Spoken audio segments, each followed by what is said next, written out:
O Chico faz questão que se saiba que ele é de família muito humilde. O pai dele era vendedor de bilhetes. E quando estava se aproximando do fim, estava próximo a deixar a terra, ele disse ao Chico: olha, meu filho, por ocasião de Natal, Ano Bom, desses grandes prêmios da Loteria Federal, você não deixe de comprar um bilhetinho, porque eu vou tentar parar a roda. Agora você continua. De fato, o caso é um caso tocado de humor. De início, devo explicar que isso não significa qualquer desdouro à memória de meu pai, porque ele foi, para mim, o melhor amigo. Ele era pai de 15 filhos, 2 famílias, 9 da primeira família, 6 da segunda, e nos tratava a todos na condição de um grande companheiro que nos queria ver muito alegres e muito animados para viver e para trabalhar. Então podemos rir, porque eu sei que ele, tendo conhecimento no mundo espiritual do que eu vou contar, ficará satisfeito e se rirá também muito conosco, porque meu pai era muito alegre neste mundo e continua também muito contente e muito otimista no outro. Mas em 1939 atravessávamos um período de muita dificuldade em nossa família. Muitas lutas, morte de irmão que nos deixava a viúva com 2 órfãos, 6 crianças menores, 3 não muito menores, mas também ocupando a nossa atenção, e meu pai e eu trabalhando. Meu pai era um homem muito arrojado para facear os tropeços da vida, mas, não tendo muitas letras, ele teve muita dificuldade em prosseguir no emprego que ele ocupava no ano de 1925. Então, desde essa data, sentindo muita dificuldade para sobreviver como trabalhador, ele se entregou à profissão de cambista, vendia bilhetes de loteria e vendeu bilhetes de loteria por mais de 30 anos consecutivos. Mas em 39 meu pai caiu em estado grave, com um reumatismo muito remitente. Esse reumatismo impôs a ele uma certa paralisia durante algum tempo. Nessa ocasião, as 2 pessoas que trabalhavam em casa éramos ele e eu. Mas não conseguíamos muita coisa além dos 200 mil réis antes do cruzeiro. De modo que os médicos aconselharam que ele usasse um tipo de injeções que naquele tempo eram chamadas de injeções de ouro. Eu não sei classificar do ponto de vista de farmacologia o termo exato, mas cada injeção custava naquele tempo 150 mil réis. Ele era obrigado a usar 2 por mês. Então, o nosso numerário dava mais ou menos para as 2 injeções e ficamos atrasados com as despesas da família durante quase um ano, porque as injeções restituíram a ele a saúde ainda por muito tempo. Mas, no ápice da moléstia, saiu a lume a obra Brasil, Coração do Mundo, Pátria do Evangelho, de autoria de um dos nossos maiores escritores desencarnados no Brasil. E amigos de Belo Horizonte chegavam em nossa casa comentando o êxito do livro, porque o livro estava sendo muito bem aceito. Meu pai ouvia tudo aquilo com muita curiosidade. Então, um dia, ele estava sem poder manejar as mãos nem as pernas, até que as injeções de ouro o restabeleceram. Então, aquele banho, aquele movimento de arranjo no leito, era feito, esses movimentos eram feitos por nós, ele e eu, a sós. Então ele me disse: Chico, eu soube que esse livro que saiu de você foi entregue a benefício das almas. E nós também somos almas. E dizem que você também entregou este livro a benefício da pobreza. E eu creio que não existem pobres mais pobres do que nós agora. E você podia agora arranjar um livro para nós ganharmos algum dinheiro, porque nós estamos muito atrasados no armazém. Eu falei assim: papai, o senhor não deve pensar nisto, porque o senhor sabe, nós temos muitos amigos, todos nos ajudam, mas como paga vender o trabalho dos bons espíritos, isso não é possível, eles não permitem isso, nós estamos na mediunidade com absoluto desinteresse, os livros são deles, não são nossos, e eu peço ao senhor para não pensar nisso não. E o senhor não fica preocupado com isso não, porque as suas filhas, minhas irmãs e os filhos nossos pequenos vão crescer, isso tudo vai melhorar, nós todos vamos trabalhar, e na hora da dificuldade nós todos devemos, mas depois pagamos. Os nossos amigos de Pedro Leopoldo são sempre boníssimos, eles vão nos ajudar, os nossos credores. Eu disse: mas meu filho, você não pode receber um tostão destes livros. Eu falei assim: como paga meu pai, não posso receber. Então disse: meu filho, então seus espíritos estão muito atrasados. Isso é gente que já morreu há muitos mil anos, no tempo que nada tinha preço.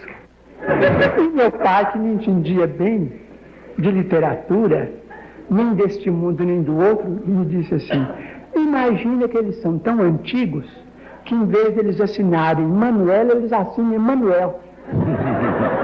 Isso é gente do Egito, é gente que não conheceu rádio, que não conheceu preço de feijão, porque eu acho que esses espíritos, se eles são caridosos, deviam ter dó de nós.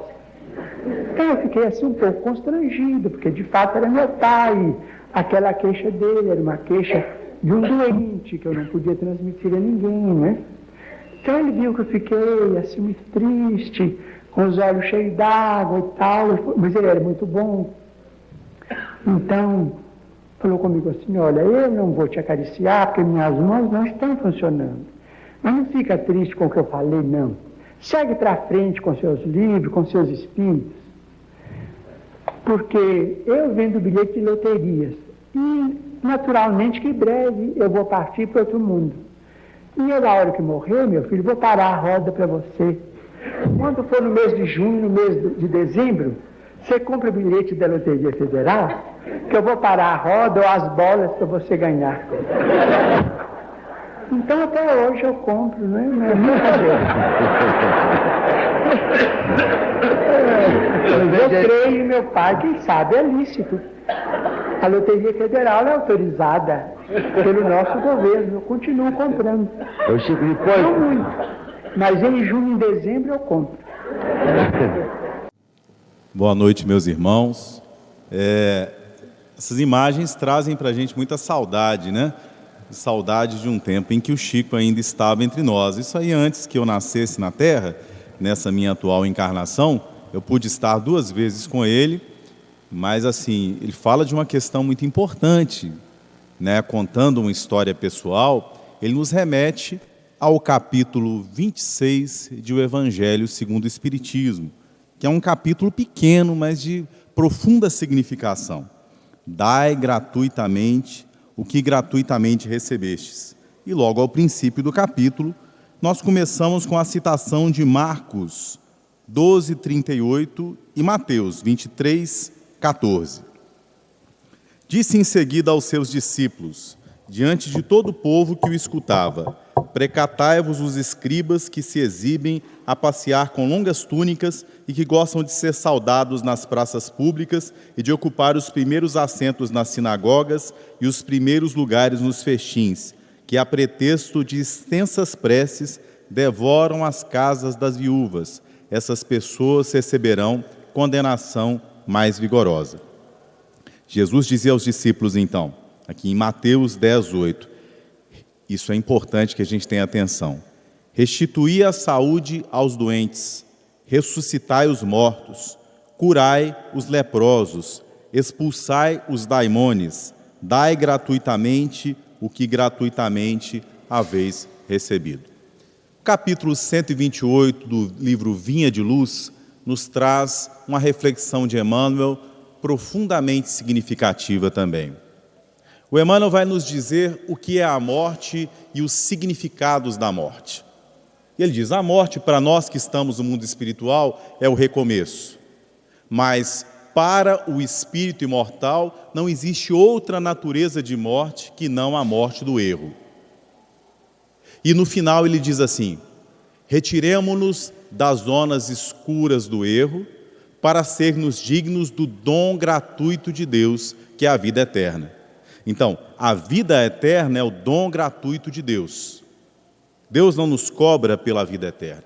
Nenhum de nós morrerá. Ainda que caia aqui agora uma bomba de hidrogênio, isso simplesmente ia ferir a roupa que vocês estão utilizando, a roupa chamada corpo carnal. E nos diz a Torá: como roupas velhas envelhecerão e perecerão, se tornarão rotas. Esse é o corpo físico. Corpo físico é uma roupa, serve a uma missão.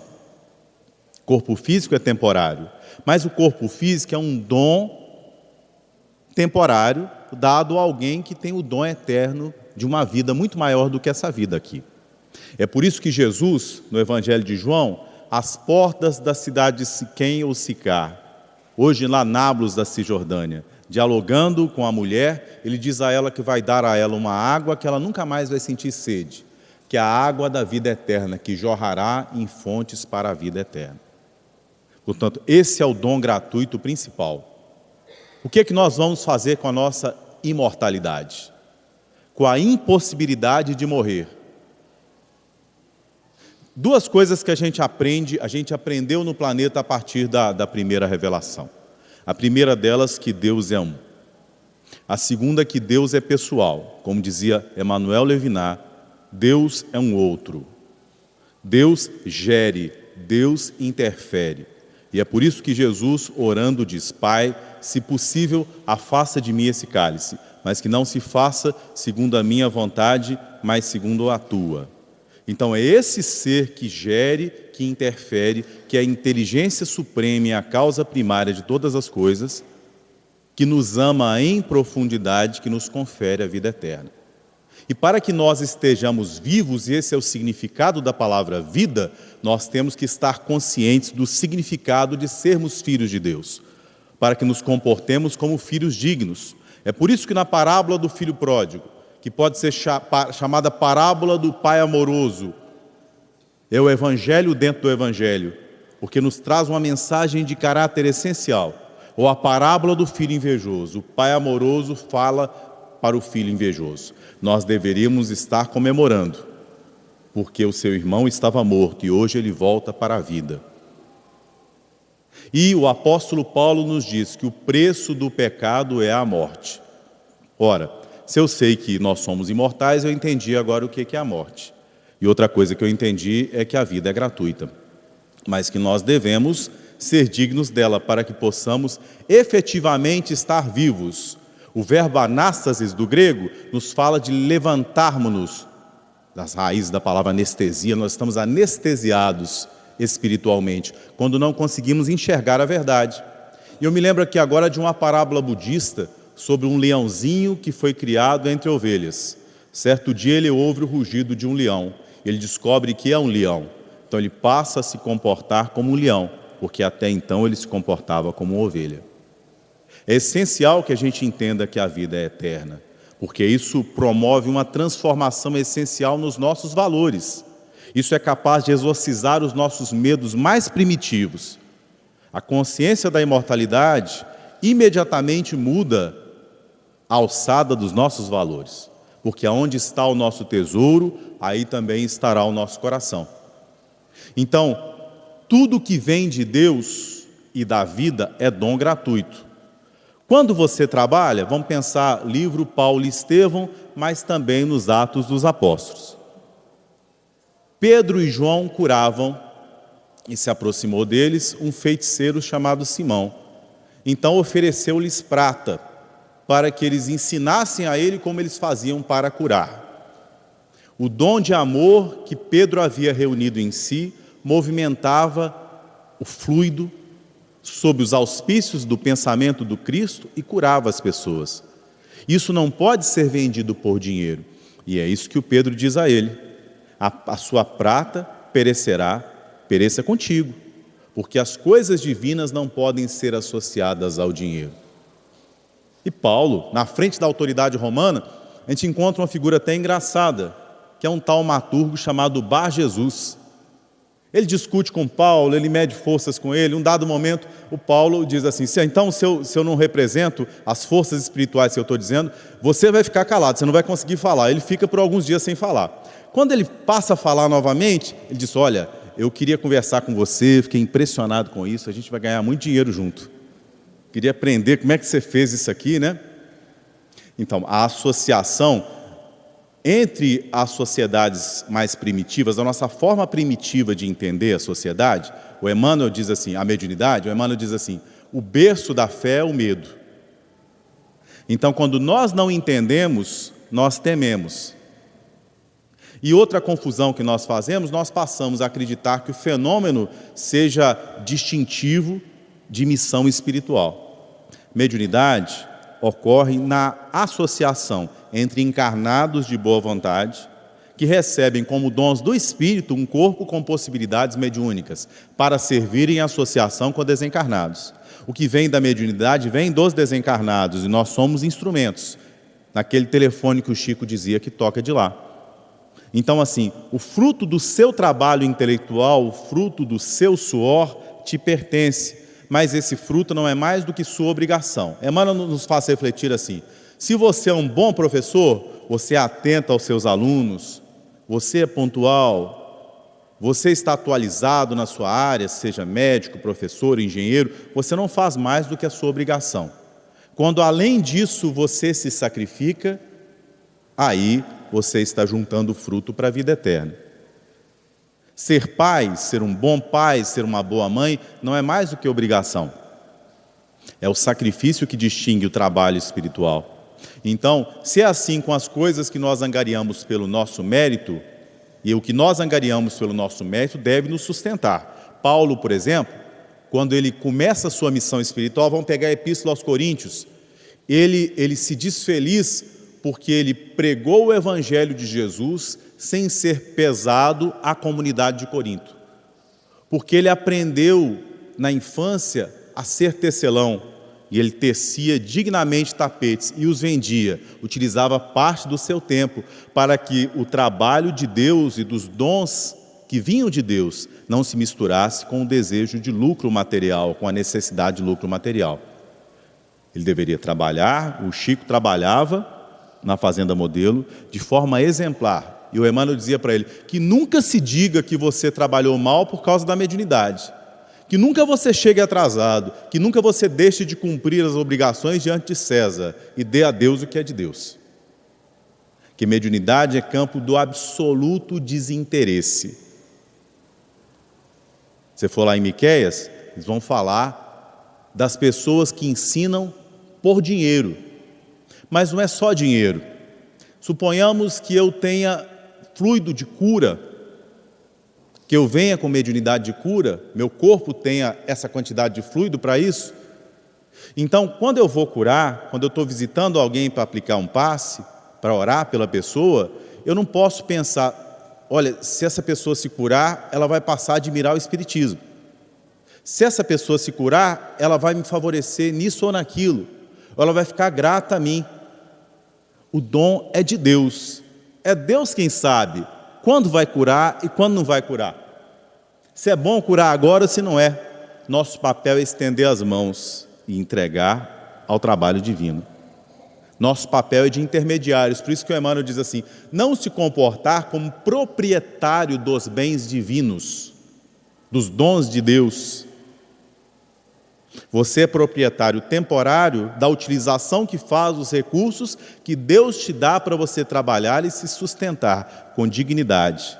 Agora, quanto mais vazio de ego, de vontade pessoal a gente é e de vaidade, melhor a gente é instrumento para a mediunidade. Então não passa simplesmente, eu acho que essa é uma etapa que a gente, no Espiritismo, teoricamente, a gente superou. No Espiritismo não se cobra pela mediunidade. Se dá gratuitamente o que gratuitamente se recebeu. Assim fizeram os apóstolos. A casa do caminho era aberta ao auxílio, de forma que todos aqueles que lá estavam trabalhavam dignamente pelo próprio sustento. Mas a hora da prece, a hora do auxílio, era a hora da gratuidade.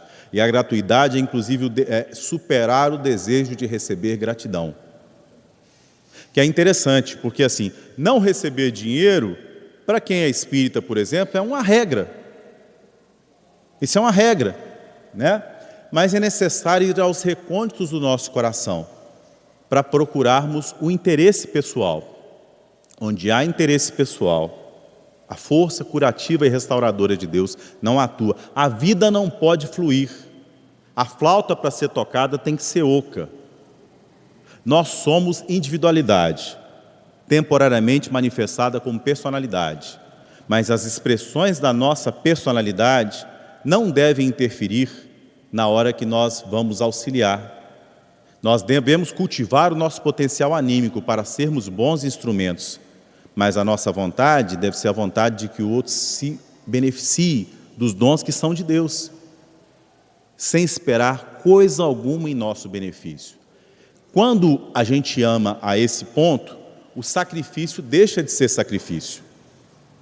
Então, quando você ama, o fardo de carregar alguém impossibilitado de andar fica menor. O sofrimento do Chico ali era por não poder atender a necessidade do pai, por amor. Então, o amor, ele relativiza inclusive o tempo da espera. Padre Antônio Vieira tem uma reflexão interessante sobre isso, sobre os últimos momentos de Jesus na Terra. E geralmente a gente associa esse tempo da prisão como um tempo de agonia para Jesus. Mas ele disse que devia ser um tempo que Jesus queria ficar mais, porque ele estava aproveitando o tempo entre nós, porque ele sabia que ia. O amor relativiza o tempo, o amor relativiza o sacrifício. A alegria do reencontro supera a tristeza da separação, de forma que quem ama verdadeiramente, até a morte e a sua separação, pode ser superada pela certeza da imortalidade. O que não significa deixar de sofrer, mas ser consolado por uma certeza.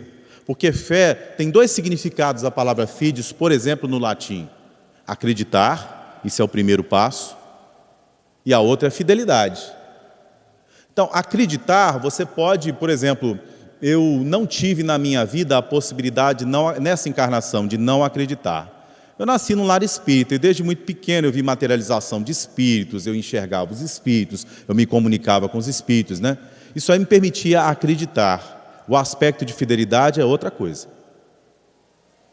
Então você pode racionalizar, você pode conhecer o fenômeno, você pode ter intimidade com reuniões mediúnicas, você pode conviver com o Chico Xavier, você pode conviver com Dona Duca. No meu caso, eu vi muita coisa convivendo com ela, fenômeno físico, né? Isso aí é observação quase científica. Sentimentalmente, no nível do coração, a fé é outro nível. Que esse nível de observação você pode passar em torno do pote de mel sem tocar o mel dentro. Você vai racionalizar, você vai entender com o intelecto, mas você não vai sentir. Sentir é sentir o amor e a proteção de Deus. E sentir o amor pelo seu irmão, pelo qual Jesus se sacrificou. Então, quando você entende o sacrifício de Jesus por amor, você passa a amar o seu irmão. Então, quando você vai servir pela mediunidade, você se sente aquele que estende os benefícios que o Cristo nos trouxe, né? Então, é muito importante, assim, o médium tem que sentir vontade de trabalhar espontaneamente, desinteressadamente. Nós sabemos que muitas patologias do corpo físico poderiam ser aliviadas se as pessoas trabalhassem. Nós sabemos que o trabalho mediúnico é resguardo.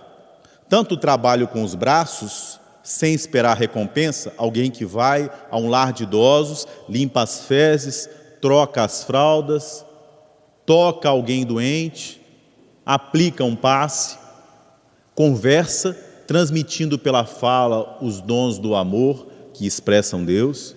Ele está aliviando o sofrimento, mesmo que aquilo não pareça um trabalho mediúnico direto. Mas quantas pessoas fogem da compreensão da mediunidade para não exercê-la e o fazem por egoísmo? Se a gente veio com dons, esses dons são para servir, no sentido mais amplo.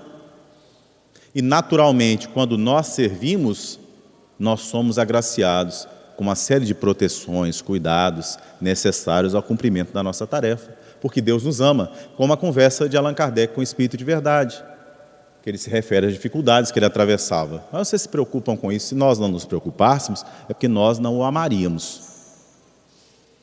Então ele está falando de sentimento, não é uma comunicação racional impessoal. É um espírito preocupado com o seu missionário na terra e com as dificuldades que ele está atravessando, porque a sua tarefa é abnegada. Então ele atrai a simpatia dos espíritos superiores. Vamos ao livro A Gênese, a conversa de Kardec sobre os fluidos. Ele vai dizer o seguinte: aquele que acredita que um bom médico, com boa intenção para com seu paciente, é capaz de curá-lo, expressa algo objetivo e verdadeiro, absolutamente verdadeiro, porque aquele que ama transmite fluidos de amor capazes de restituir a saúde, né? Então, assim, um amor desse tipo só pode ser um amor desinteressado.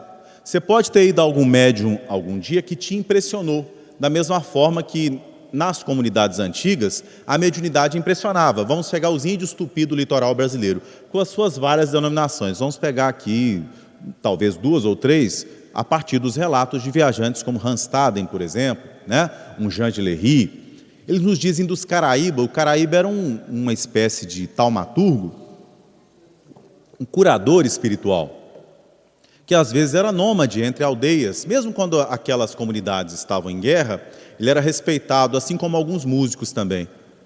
Ele não estava em guerra com ninguém, porque ele era uma figura necessária, mas ele cobrava. A mediunidade na antiguidade era cobrada. Acontece que a impossibilidade de cobrar pela mediunidade está na impossibilidade de reproduzir-lhe os fenômenos indefinidamente. Quem cobra pela mediunidade engana. Ainda que ele tenha associação com algum desencarnado que o auxilie, e por diversas vezes ele tenha te dito o nome de alguém, ele te impressione, porque somente uma pessoa com maturidade espiritual pequena se impressiona com o fenômeno mediúnico. André Luiz faz uma analogia interessante. As serpentes têm um grande magnetismo. É necessário verificar qual a natureza da manifestação mediúnica. Por isso, o efeito inteligente da manifestação mediúnica é mais interessante do que ela em si. Então, o que o desencarnado está me dizendo? Na vida passada você foi bailarina. Nossa, é muito interessante, mas é relevante em que sentido? Para a minha transformação pessoal. A gente tem que tirar a gordura da carne de sol, para que a gente consiga alcançar o que é essencial.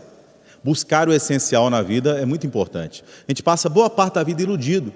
Então, essa mediunidade que atende a essas ilusões, essas curiosidades do terra a terra, não pode ser uma mediunidade que expresse as coisas sublimes e elevadas. Expressa os espíritos próximos da terra, que então atendem aos nossos caprichos, à nossa curiosidade ciumenta, ao nosso desejo de lucro material. Então, a reflexão do Allan Kardec é interessante, né? O que atrai os espíritos elevados? A sintonia do sentimento, que mobiliza o pensamento. Está lá no livro também, Pensamento e Vida. Então, quando o seu sentimento é um sentimento elevado, por quê? O que é sentimento elevado?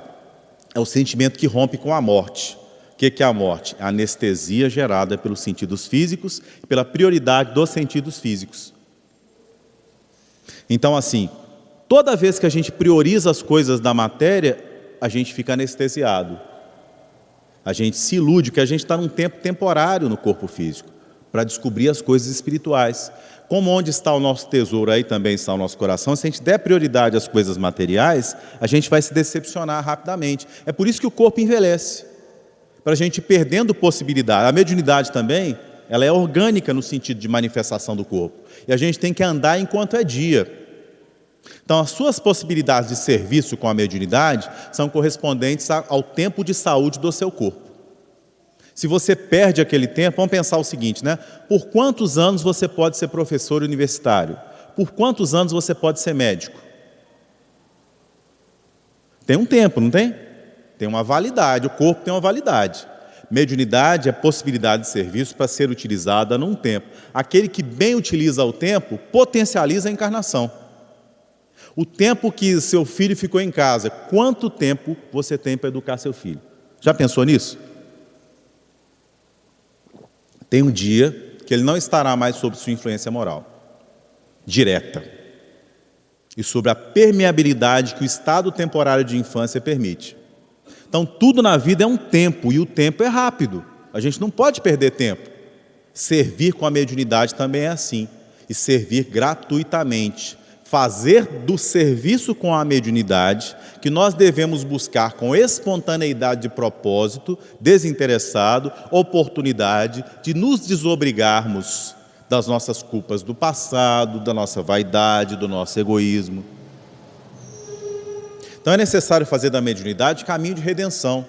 E você, assim, não adianta você ler sobre mediunidade se você não se dá a oportunidade. Hoje em dia, às vezes, você tem tantos anteparos para o trabalho mediúnico, tanta desconfiança da possibilidade de animismo, que você não permite a experimentação que possibilita o desenvolvimento.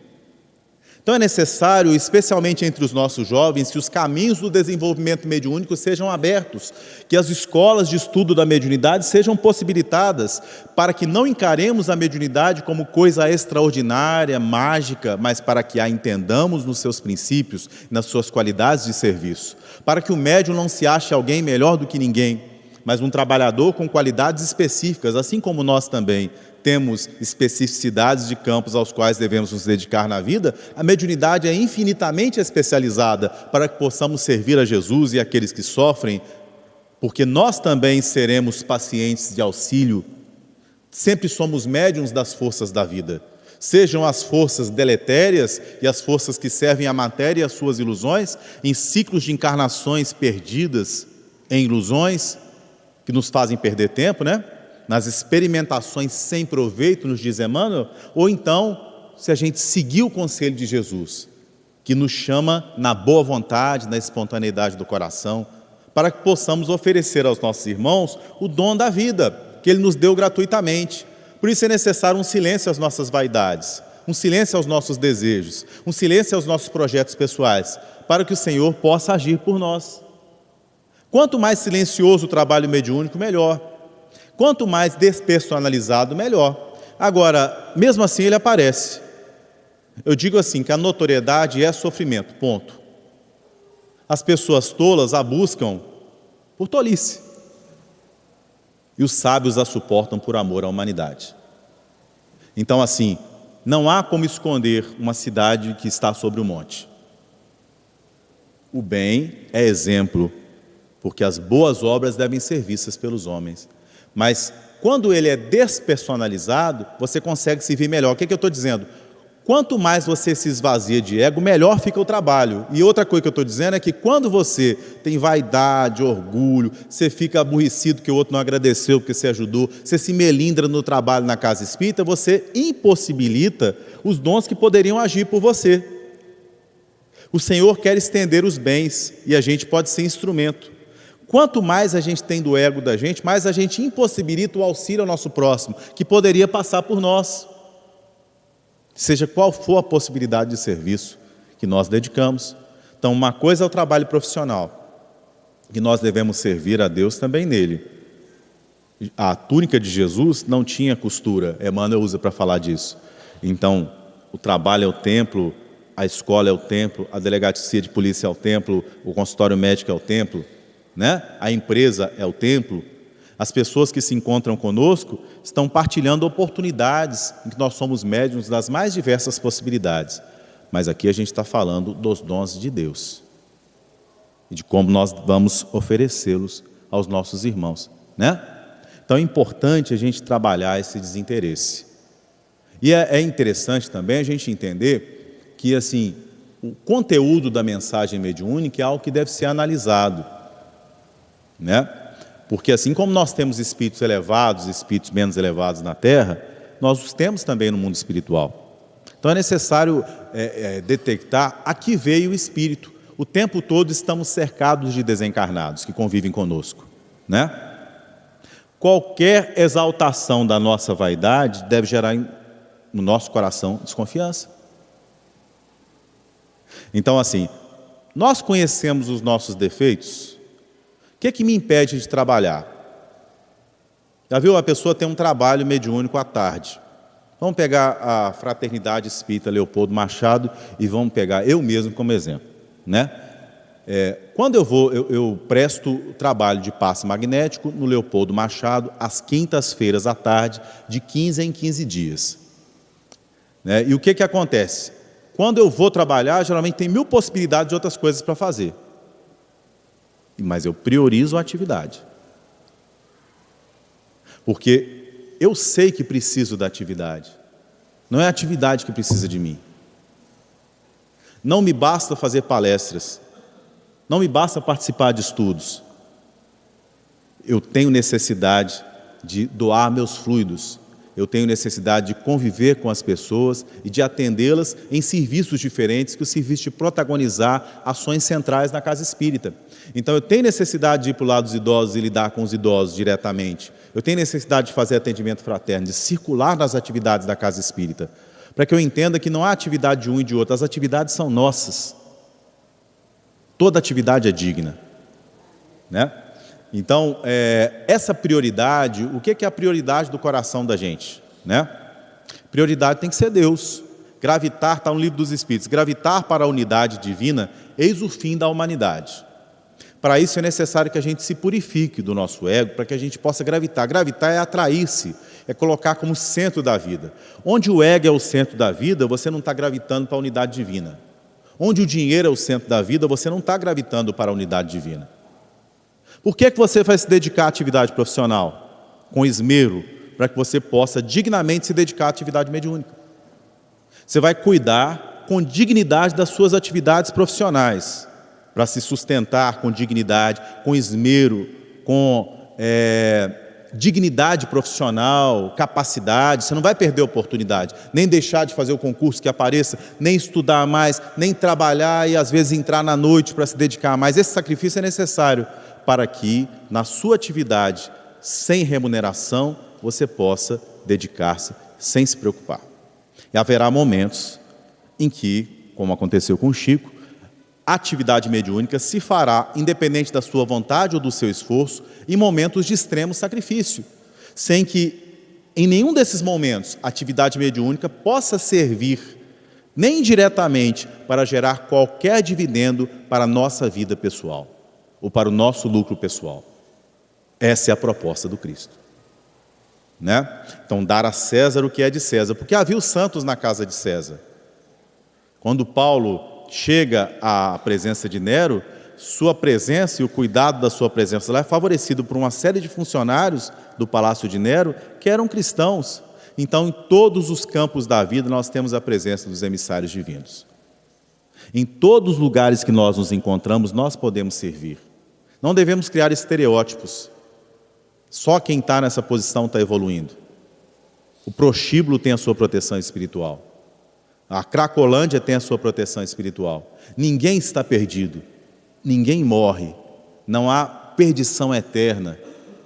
A gente fica mais tempo, às vezes, em determinadas experiências por rebeldia. Então, aceitar o que não pode ser mudado é essencial, porque as coisas não são mutáveis agora. Tudo é por um tempo. A experiência da cegueira no corpo físico abre a visão espiritual. É uma experiência temporária. A experiência da pobreza nos ensina a sermos precavidos para o futuro. Há a pobreza que não dependeu, há a pobreza que só pode ser legada à nossa falta de previsão. Você não estudou, você não trabalhou o suficiente, você foi preguiçoso em dada fase da vida e agora você está apertado de dinheiro por isso. Podia ter feito um concurso. Isso aí todo mundo sabe que é assim, né? Mas existem coisas que nós não podemos prever. Importante saber isso. O pai do Chico Xavier era um homem trabalhador digno. Ele ficou impossibilitado pelo reumatismo. Tem hora que a vida diz não para a gente, sem que isso se deva ao nosso comportamento atual. É a hora que nós somos convidados à paciência. Nós estamos sendo convidados a esperar, né? Então, é o pai de família com 15 filhos que se vê doente sem poder trabalhar. Ele vai ter que contar com outros braços. Então, assim como o nosso braço, a nossa mão forte auxilia quem não pode andar, há o momento também da gente ser auxiliado. Haverá o momento. Porque, às vezes, nós não sabemos o que nos espera no futuro. Às vezes, experiências de sofrimento que nós criamos no passado, nós vamos vivenciando a recepção daquilo no futuro de forma gradativa. Nós vamos nos preparando espiritualmente para enfrentamentos, purificações posteriores. Então, ao longo de 4 encarnações, de forma homeopática, nós vamos experienciando circunstâncias que nos gerarão sofrimento e, em contristando o nosso coração, espremendo o nosso coração, despertarão em nós qualidades para a nossa eternidade. Seja a morte de um filho inesperada, um baque financeiro independente do seu esforço, né? E mesmo assim, nós temos lá o livro, Nos Domínios da Mediunidade, nós vemos a médium Anésia. A Anésia está em pleno trabalho, dificuldades financeiras em casa, a mãe está doente, o marido atrás está em um prostíbulo, ela durante a noite é chamada ao prostíbulo. Os espíritos a levam, mostram a situação, a chama à maturidade do perdão, e quando ela volta ao corpo, o comentário do espírito é fantástico, ele diz assim, mentor espiritual, ela está consolada, ela foi instruída, e como são as pessoas que mudam as circunstâncias, quando ela voltar para o corpo físico, quando ela acordar, a mãe continuará doente, o marido continuará iludido, as filhas estarão na mesma situação, mas ela estará diferente, que somos nós que modificamos as circunstâncias. Você é o senhor do seu mundo, ninguém escraviza o seu coração. Se você estivesse amarrado num tronco, apanhando na senzala, ninguém controla o seu sentimento, ninguém controla o seu coração. O que você sente em relação a quem está te batendo? O que o Chico sentia em relação às dificuldades que ele enfrentava? Que tipo de sentimento permitiu ao Chico não desistir? Que é muito importante, meus irmãos, não desistir. É muito importante continuar. Quem é materialista acha que vou interromper a vida do meu corpo físico, porque aí eu vou interromper esse sofrimento atroz em que eu estou. Que não consegue ter uma visão de longo prazo. O Espiritismo nos convida a uma paciência compreensiva. Primeira, a compreensão de que Deus nos ama. Partida do dom gratuito da vida eterna. Você não interromperá a sua consciência, né? Nietzsche tem uma reflexão interessante. Você chega para um ruminante e pergunta a ele sobre o sentido profundo da vida. Ele até pensa em responder, mas depois ele continua mastigando e se esquece. Nós não somos assim, nós carregamos o peso da história e da memória. Nós convivemos com essa memória, né? Então, assim, uma é a forma que nós convivíamos com a mediunidade, enquanto a mediunidade era para nós coisa estranha, fenômeno que garantia poder. A mediunidade era sempre associada no passado à garantia de poder. Tanto a pessoa que podia prever as estações, às vezes até com base em certa observação astrológica, a pessoa conseguia prever o futuro, aquilo garantia a essa pessoa poder. Então, era uma mediunidade utilizada para servir a interesses da terra. E a mediunidade com Jesus é outra coisa. Desde os Atos dos Apóstolos, nós temos um convite a uma mediunidade que leva as pessoas para o mundo espiritual, que desmaterializa as pessoas. Cristãos que conviviam com o mundo, que ou pelas mãos primeiro dos judeus e depois dos romanos, eles perdiam os filhos, eles perdiam os bens, eles eram perseguidos, e a adesão ao novo credo criava para a pessoa todo tipo de dificuldade, e ela criava dentro de si uma coragem capaz de enfrentar aquilo tudo. Era muito comum, nas reuniões das catacumbas, as pessoas estavam falando de Jesus e do Evangelho, como fazemos aqui agora, chegavam a guarnição romana, cortava a cabeça de alguém, levava alguém preso, mas você não tem um arrefecimento da fé dessas pessoas. Ninguém cria um movimento de armamento, temos que armar os cristãos. Ninguém distribui espadas entre eles, eles não criam uma milícia, como o fez Barrabás, porque é uma coragem que se desenvolve para a vida eterna, que acredita numa justiça. Bem-aventurados os que choram, porque serão consolados. Bem-aventurados aqueles que têm fome e sede de justiça. É a justiça de Deus, não é a justiça dos olhos tacanhos, cegos nublados dos homens, que às vezes conseguem ver até em profundidade quando crescem em cultura do mundo material, mas não conseguem distinguir. São dois tipos de visão. Lembra do cego de Betsaida? Jesus cura e fala com ele: como é que você vê? Eu vejo homens que são como árvores que se movimentam. Quer dizer, ele via em profundidade, mas não via com discernimento, não conseguia distinguir.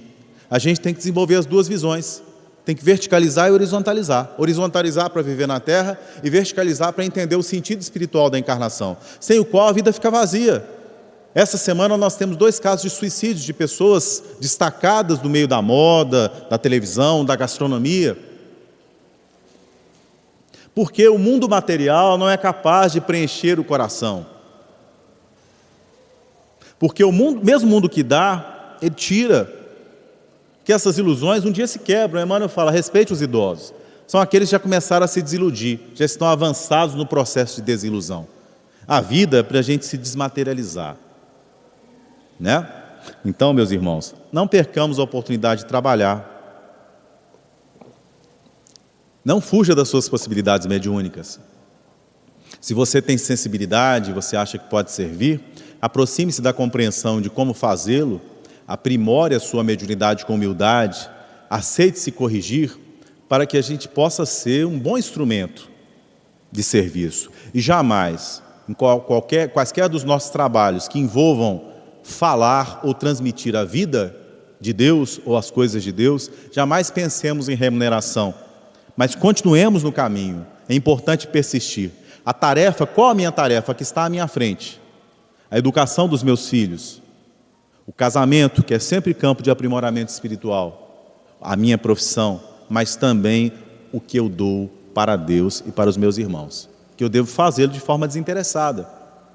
E às vezes essa dedicação é a chave para a cura da minha doença, a longo prazo, é a chave para a solução das questões que mais perturbam a minha alma, quando eu me esquecer dos meus próprios problemas e me misturar com o trabalho em favor do meu próximo.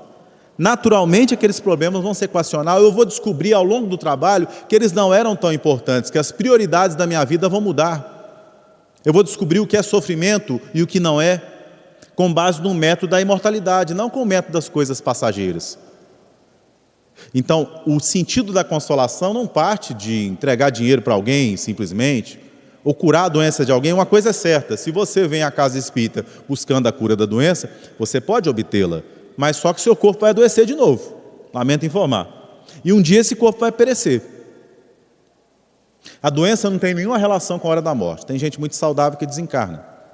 Tem gente que está doente por 50 anos. Nós não estamos mais seguros do que os que estão terminais nos hospitais. Você não viverá mais do que a pessoa que tem 90 anos. Às vezes você vai viver mais 3 dias na carne. E a pessoa que tem 90 anos vai chegar aos 106. Nós estamos nas mãos de Deus. A vida é dom de Deus. Dai gratuitamente o que de graça recebeste. Que Jesus nos abençoe.